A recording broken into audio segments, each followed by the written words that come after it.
I'm Robert Timmons, and you're watching Weekly Words.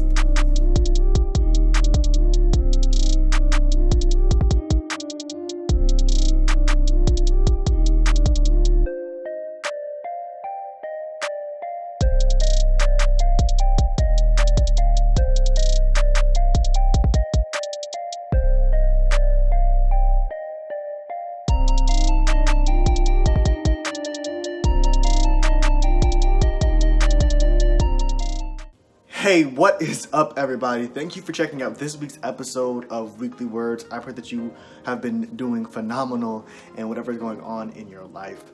I'm very excited today because it has officially been 1 year since I had the opportunity to publish my first poetry book, Behind the Smile, and I am so grateful and thankful for all the support that I've gotten, and to be honest, I still can't believe it.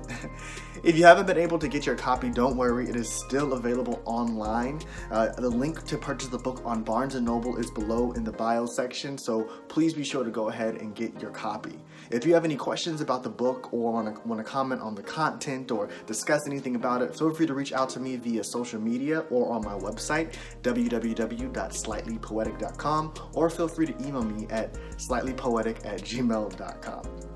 I'm also excited because this episode and next episode, I actually will be doing a two-part series talking about two of the main themes that I got during my mission trip over to Belize. Now, to be clear, I'm not going to be going in detail of all the things that we did, but I'm going to be giving a general overview and talk about the two themes that God has revealed in my life. So let's go ahead and get started with this week's episode as we talk about stewarding what God has given us authority over.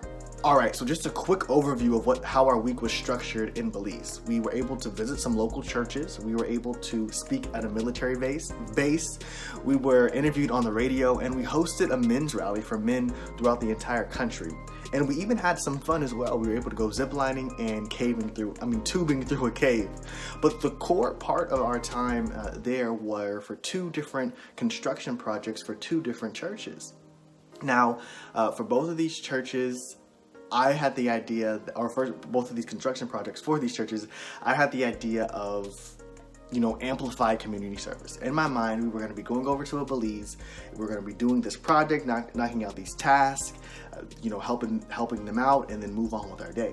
But I found that it was so much more than that, right?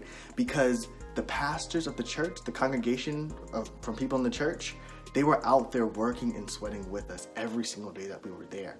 And it was just as much their project as it was ours, and that made a huge impact on my life. And I learned that the pastors literally built the church from the ground up. They were meeting there whenever there was nothing there. They were meeting there when all they had was a foundation and no roof, right? They were stewarding the entire time what God gave them authority over.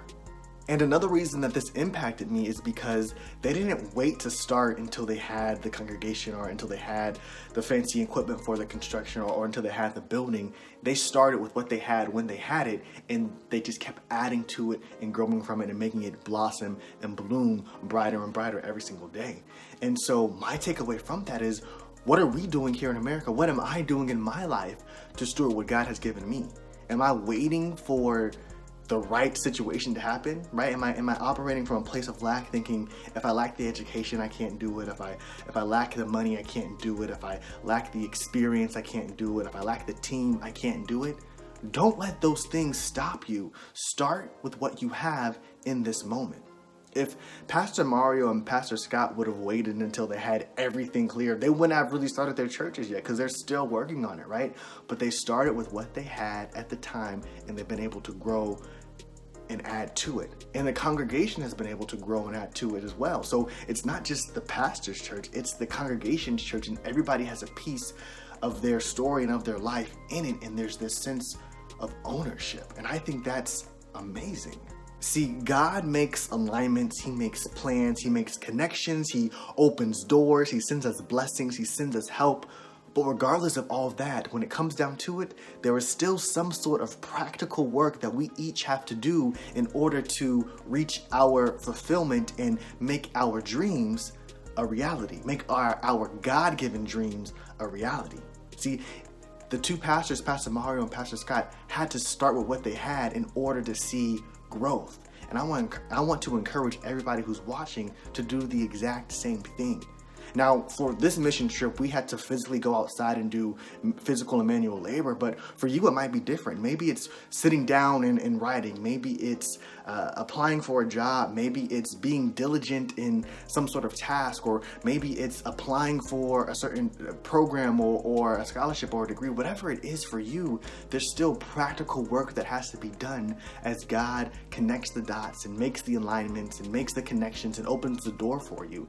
Do your part so God can do his. So wherever you are in your walk and in your journey to achieve your God-given dream and your God-given purpose, be encouraged that you will get there, and God's making those alignments. Just know that you have to steward well what God has given you authority over.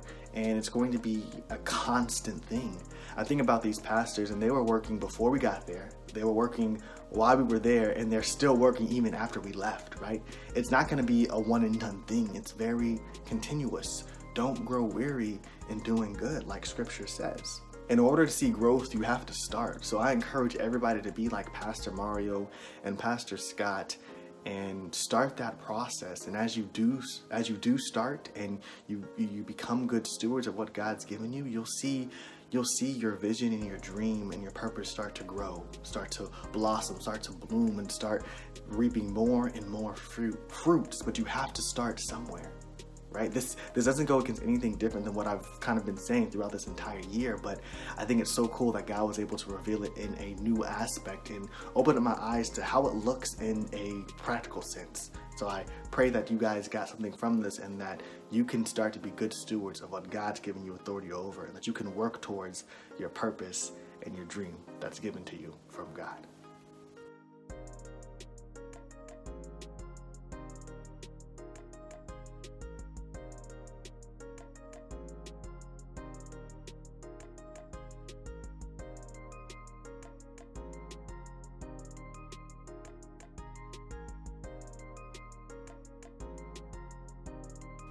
Thank you for watching this week's episode of Weekly Words. I pray that you thoroughly enjoyed it and got something positive from it. If you have any questions or suggestions or things for me to speak on in the future, feel free to email me at weeklywordsrt@gmail.com.